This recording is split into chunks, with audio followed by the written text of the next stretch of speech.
talk about interest rates going to 1%. So the Trump administration is talking about getting rid of Jerome Powell, firing him, trying to get rid of him for fraud.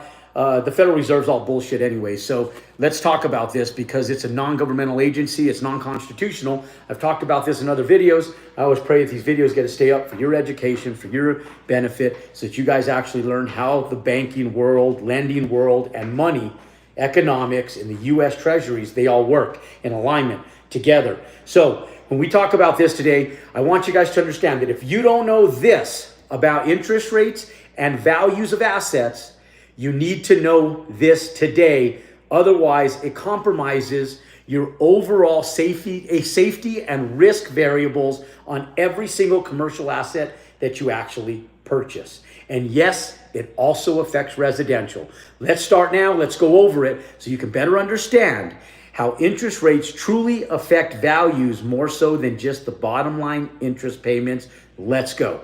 Now, one of the big things that most people don't realize is the exact correlation between property values and commercial real estate and the interest rates as they exist. And because most people don't understand this, they put themselves in a very compromising position, because you sit back and how possibly can a $10 million asset 3 years ago only be worth $5 million today? How can this be? Like, how could you have the exact same tenants, the exact same walls, the exact same revenue, the exact same carpet, the exact same roof, the exact same everything, but yet nothing has changed on that asset? None of the tenants, none of the rents, none of the expenses, nothing, no bombs have hit it, no floods have hit it, nothing has changed, but the value of that asset is worth half what it was 3 years ago. What explains this? So listen up. Real estate has been compromised. And if you don't believe that we've been living in a recession for the last 3 years, you're brain dead. Okay? We have been living in an economic recession for the last 3 years. You feel it. I feel it. Everybody feels it. You go to the grocery store, commodities are more expensive, eggs are more expensive, butter's more expensive, cereals are double the price that they were. Everything that we buy is more expensive. And people really believe that in single family, now I'm talking about commercial real estate, but in single family, the contrary to commercial real estate, people really believe that because the cost of an asset, of a single family home, has went up exponentially over the last 5 years, that is truly the contributor to the unaffordability of housing. You're 100% wrong. That's not the contributing factor and the contributing variable to the non-affordability of housing. It's total bullshit. Now, the government feeds you the contrary and they tell you, oh, the GDP, fuck the GDP. The GDP that doesn't hold any relevance. You know what the real problem is? The real problem is Jerome Powell, and the real problem is the interest rates that are being assessed to you guys at the end borrowers, and the expense of that debt is compromising two things: affordability for residential home buyers, and I'm going to show you that right now. Second is the overall value of commercial real estate. There is $2.8 trillion of otherwise compromised commercial real estate based on what has happened in the overall assessment of interest rates in the last 3 years. And it really, what happened is interest rates, truth be told, just went too far down. And now if they went back up, it's been compromising to the overall market. Everybody. Trump's getting affected by it. We're getting affected by it. You're getting affected by it. Everybody's getting affected by it, and everybody's feeling the downward pressure. And there's no need for it. And that's why they're proposing that 1% interest rate get implemented. And truth be told, I don't know if interest rates will really go down to 1%.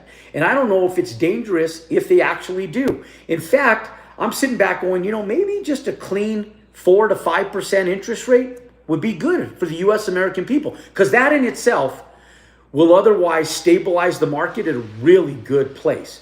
But right now, when you're underwriting real estate at a 7.5% debt coverage ratio, meaning that is the debt coverage that you need to stabilize an asset, meaning that if the asset does not bring in 7.5% of revenue, you can't service the debt on that revenue.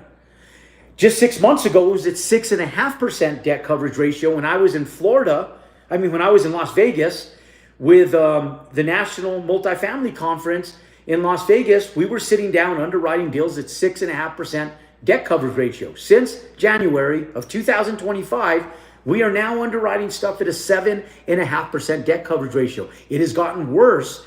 And it's not because of what Trump has done, it's because of what the Federal Reserve is doing. And now our president is stepping in and saying, hey, enough bullshit is enough bullshit. We got to get this fixed because it's easily fixed. Guys, they're sitting back talking about the GDP. I'm going, like, you have to be brain dead. And you know what, the U.S. American people, I apologize. Before I call you brain dead, I don't mean to insult you, but our media has you guys brain dead. And it's just the truth, it's just the fact of the matter. And so I sit here and I tell you guys, don't be ignorant to the bullshit that CNN, NBC, and all these other news agencies are feeding you, because it's a bunch of shit. And let me show you guys what I mean by that and why it's so important that interest rates go down. Okay, some people are like, yeah, interest rates need to go down. I don't think you really understand why. Okay, and so what I want to explain to you guys is why it's so important and what you need to know, so that way you can watch and advocate for this. Okay, now when we go in and let's say that we have a median buyer buying a house about $500,000. Okay, so we take a $500,000 mortgage. Okay, this is residential. Okay, take a $500,000 mortgage. Now we underwrite that at a 7%. Let's call it 7%. It's a 7.5% debt coverage ratio right now, but let's underwrite it at a 7% interest rate. Okay, now you can do a buy down, but you shouldn't have to do a buy down. But if you do, it's smart to do a buy down, because paying that interest rate over the course of 30 years is catastrophic to your overall out-of-pocket proceeds on the house. You'll pay 3 times over the value of what you paid for the house. You'll end up paying close to $1.5 million if you pay that interest rate in a conforming loan, in just a conforming loan over 30 years. It's absolutely crazy. We're not going to talk about that today. Let's talk about affordability, okay? So here's what you got to remember, guys.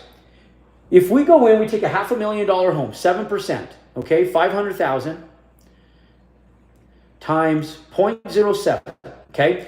That's $35,000 a year divided by 12. That's $2,916 per month on your mortgage to service that debt, okay? Now, if interest rates went down to 4%, 4.5%, it's called, not even 1%, guys, not even 1%, which it should be 1%. That's what it should be. Shouldn't be any more than that. But if it goes down to 1%, here's what we do, okay? So we go back in, and if we go in at 1%, we take if we go in at 4%, so we take $500,000 times 0.04, okay? So we go in at 4%.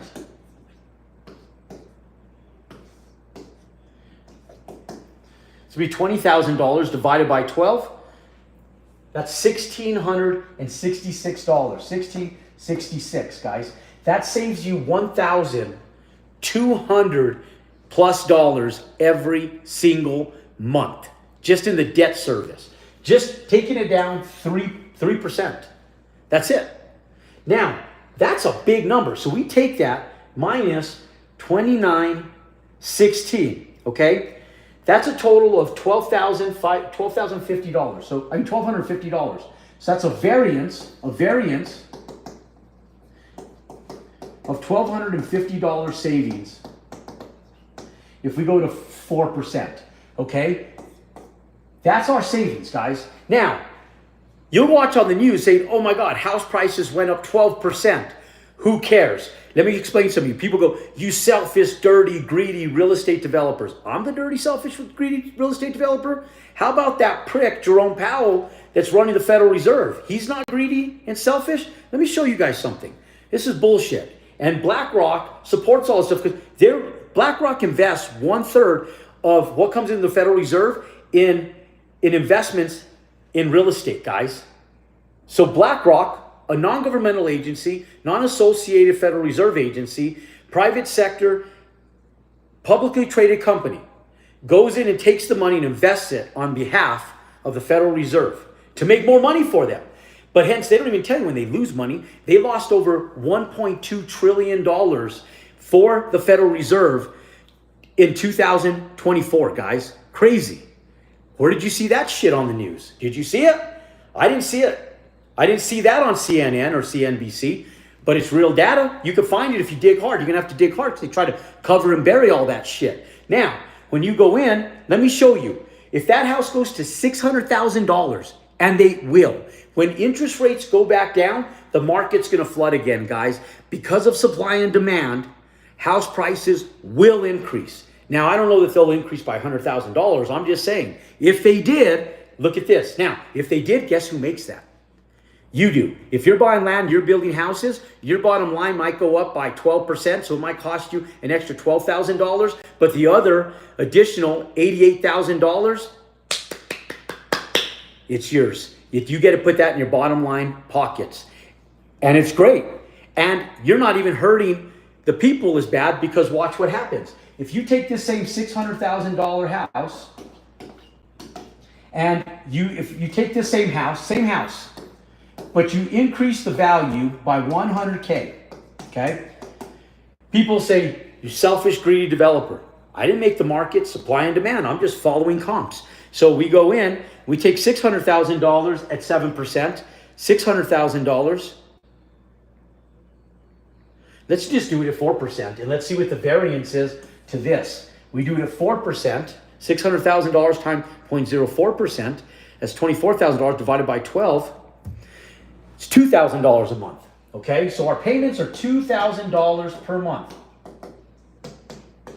Where interest rates sit today, it still costs you. If you made that house $100,000 more expensive than it is today, the cost of debt to you is an additional $916 per month. For the same house, $100,000 less. And you're still paying $916 more than you would be paying for that exact same house today, even if prices went up $100,000. So when you land up seeing on CNN, CNBC, that there's inflation, and then Jerome Powell feeds you this bullshit that he's trying to raise interest rates to control the GDP and control inflation, he's full of shit.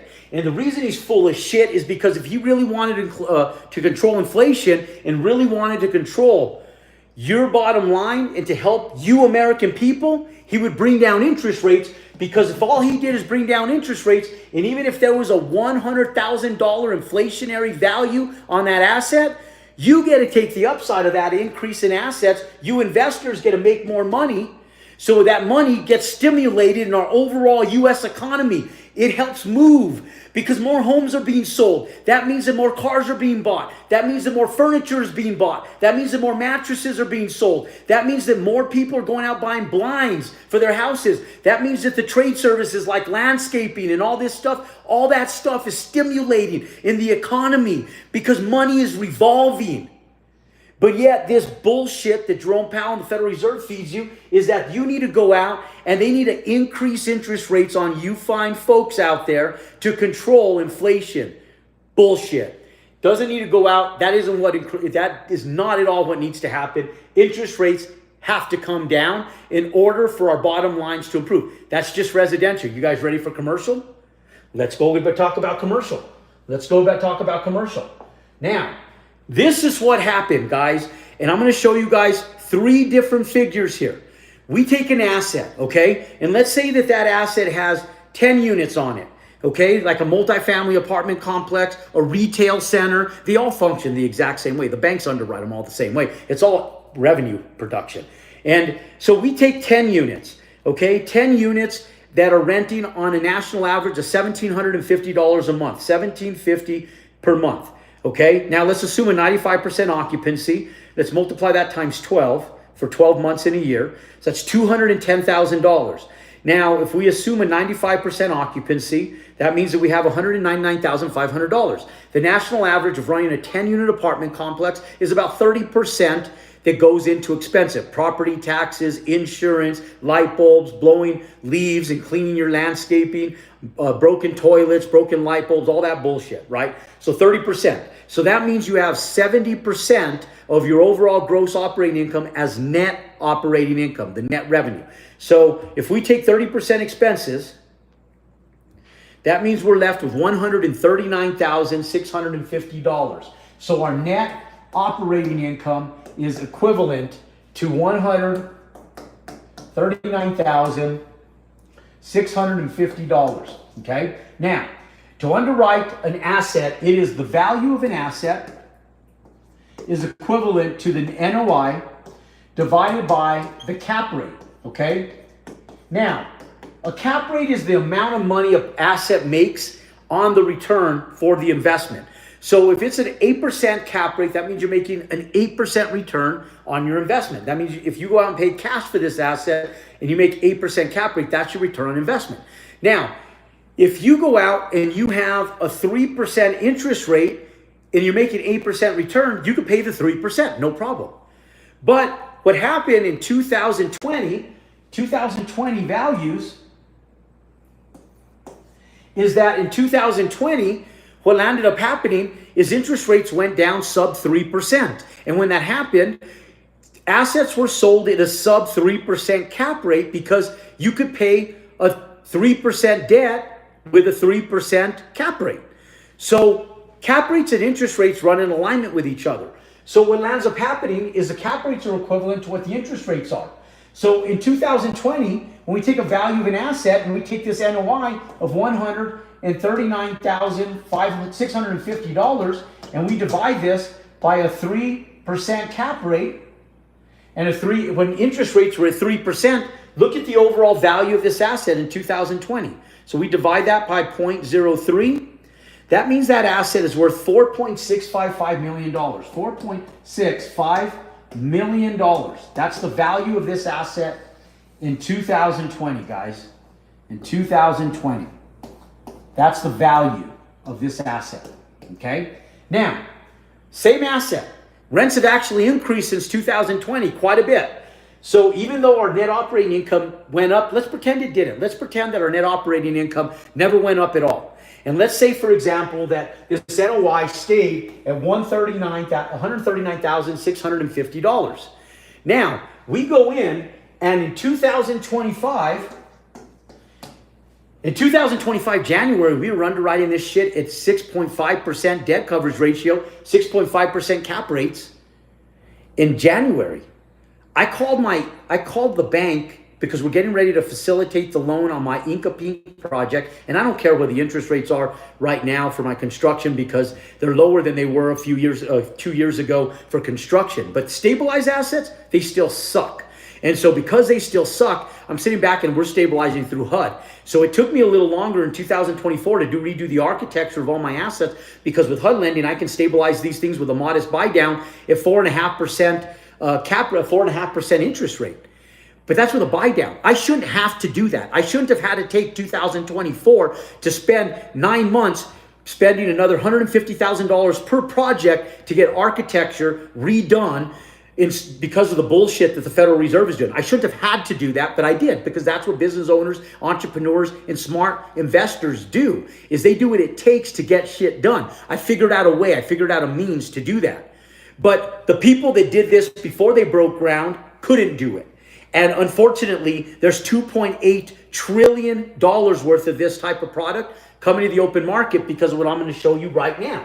So 2025, we go in and we underwrite assets at a 7.5% debt coverage ratio, guys. Debt coverage ratio. Let's even just underwrite it as 6.5% debt coverage ratio, like in January. I have a feeling over the next 60 days, the debt coverage ratio will drop back down to 6.5%. So instead of going real extreme, we take this same asset, has the same wall, same tenant, same income, no income increases, guys, in the last 5 years, which is bullshit. Increases in rent are real, and they have existed. And so let's go back in 2025, and we take a $139,650 NOI, and let's divide that by 6.5% to figure out the value of that asset.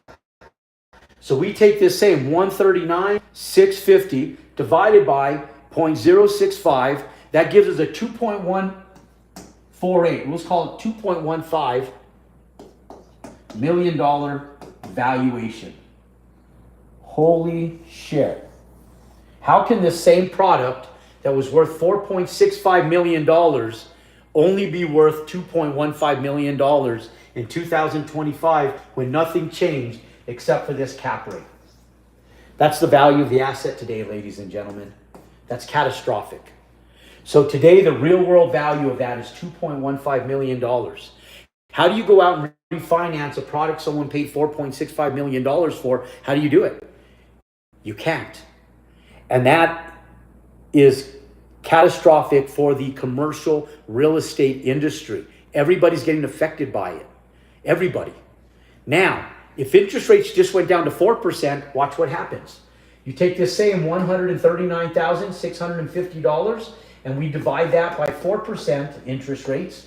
The value will go from, to take 139,650 divided by 0.04. That's a $3.5 million assessment. We're getting better. We're still $1 million less, but ladies and gentlemen, we're getting better. Banks land up coming in. We can work. We can do some loan mods, try to figure this stuff out, do a buy down on some interest rates, do something. But that's fixable. This is not fixable, guys.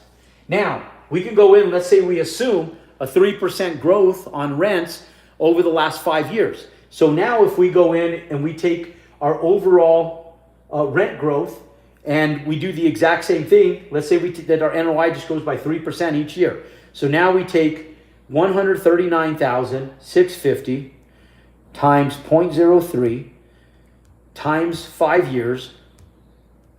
So we add 20,947 to our bottom line. So we add plus 139,650.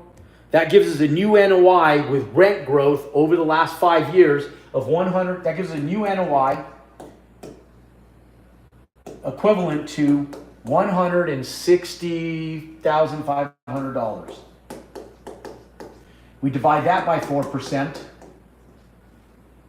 Divided by 0.04. Refreshment, guys. We're getting there. $4,014,000 value.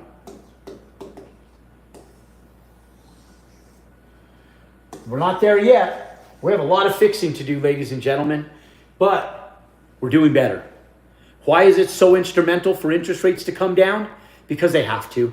They have to. They went too low. This bullshit that interest rates are controlling GDP and inflation is total bullshit. Yeah, I'll tell you guys right now that it is catastrophic. What they're doing is they're pulling in all this real estate, guys. They're going to try to, it's going to become a world power, and it's not even going to be a governmental world power. The Federal Reserve is going to get so strong, it's going to overpower our presidency and our country if we're not careful. Be careful what happens. You end up becoming a communist country because of all this bullshit that's happening. You guys think it's just interest rates. There's other stuff happening on the back end, ladies and gentlemen. So I just tell you guys this to educate you guys. Why is Trump trying to get rid of Jerome Powell? Because it's corruption, it's fraud, and yes, it's a lot of bullshit. And so if you guys go in, for those of you guys that started late, you guys go back and rewatch this video to let me know that you rewatched this video. Go in and comment the word hashtag repeat. That way I know that you went back and rewatched the whole video. And then comment below your thoughts and let me know what your overall assessment is on what needs to happen with interest rates. Is it a good thing that they're going down to 1%? Potentially, it's just proposed. Or is it a bad thing? Is what I'm talking about total bullshit, or do they have you guys skewed in the way you're thinking?